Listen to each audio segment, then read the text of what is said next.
Hello students, last 2 videos में हमने बात की कि रिवीजन होता क्या है और कितने मेथड होते हैं रिवीजन करने के। इस वीडियो में I will address this question that what is the best method to revise करने का सबसे अच्छा तरीका क्या होता है। तो आइए मैं दोबारा आपको बताता हूं कि वो 4 मेथड कौन कौन से हैं। पहला जो मेथड है वो है reading the content, second one is writing down the content, third one is summary notes या शॉर्ट नोट्स बोल सकते हैं इसको, and fourth one is mind mapping. तो देखिए एक्चुअल में किसी भी एक सिंगल मेथड से काम नहीं चलता है, हमको चारों मेथड्स का यूज़ करना पड़ता है। बिना पढ़े हम लिख नहीं सकते, बिना लिखे हम समरी नोट्स नहीं बना सकते, बिना समरी नोट्स बनाए हम माइंड मैपिंग नहीं कर सकते। यानी ये चारों मेथड हमें फॉलो करने होते हैं, बस इनका सीक्वेंस आपको समझना है। सबसे पहले ऑब्वियसली हम कंटेंट को क्या करते हैं, रीड करते हैं। लेकिन मैं थोड़ा सा आपको बताऊं कि रीड आपको थोड़ा सा फास्ट करना चाहिए। अगर आप बहुत स्लोली रीड करेंगे तो बहुत चांसेस है कि you will get bored of the content. आप बोरिंग हो सकता है, तो आपको थोड़ा सा फास्ट रीड करना चाहिए शुरुआत में, बहुत स्लो नहीं चलना चाहिए। यानी first reading should be little fast. उसके बाद जैसे जैसे आप फास्ट रीडिंग कर लोगे, फिर सेकेंड रीडिंग आप थोड़ी सी स्लो कर सकते हैं, क्योंकि आप एक बार रीडिंग कर चुके हैं तो आपको आइडिया लग चुका है कि आप क्या करने वाले हैं, आप थोड़ा समझ चुके हैं।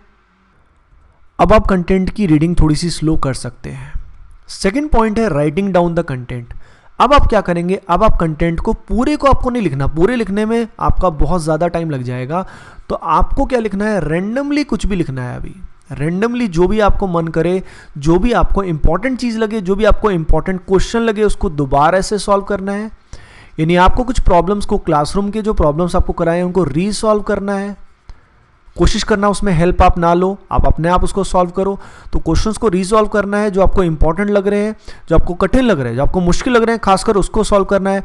कोई फॉर्मूला आप लिख के देखें जो आपको मुश्किल लग रहा है। जितना आप लिखेंगे उतना आपकी मेमोरी में वो चीज़ बसती जाएगी, उतना ज़्यादा आपको बेटर समझ में आएगा। थर्ड पॉइंट है समरी नोट्स। समरी नोट्स आपको रेगुलरली नहीं बनाने हैं। समरी नोट्स आपको तब बनाने हैं जब आपको उस टॉपिक का रिवीजन करते हुए कई महीने हो गए, यानी आपको टॉपिक अच्छे से आ चुका है।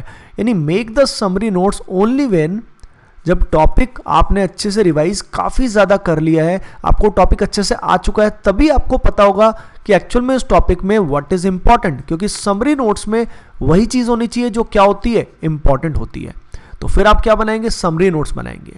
अलग से एक वीडियो में मैं समरी नोट्स, शॉर्ट नोट्स को डील करूंगा, पर आपको पता लगा कि समरी नोट्स या शॉर्ट नोट्स हम तब ही बनाते हैं जब हमें टॉपिक अच्छे से आ चुका होता है, क्योंकि तभी हमें पता लगता है कि इंपॉर्टेंट क्या है और क्या इंपॉर्टेंट नहीं है।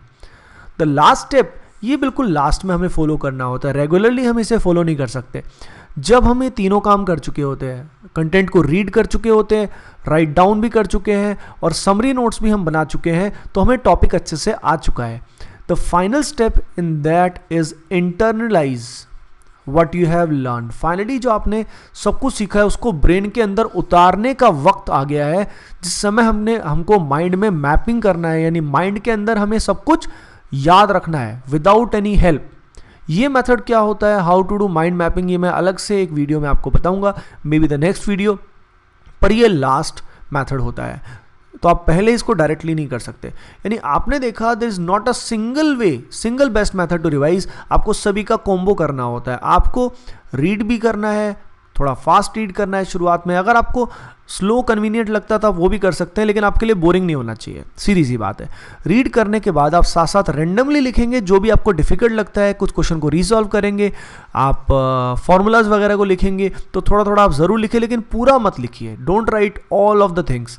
फाइनली आप कुछ टाइम के बाद, यानी not the same day, after कुछ टाइम के बाद समरी नोट्स बना सकते हैं जब आपको टॉपिक अच्छे से आ जाए। यानी साइमल्टेनियसली आपको ये प्रोसेस नहीं करना, एक बार में तो आपको 2 ही चीज़ करनी है, reading and writing. Summary notes कुछ टाइम के बाद का काम है। और फाइनली आपको क्या करना होता है, माइंड मैपिंग, जिसको हम डील करेंगे नेक्स्ट कुछ वीडियोज़ में। Okay guys, thanks for watching, please share and subscribe.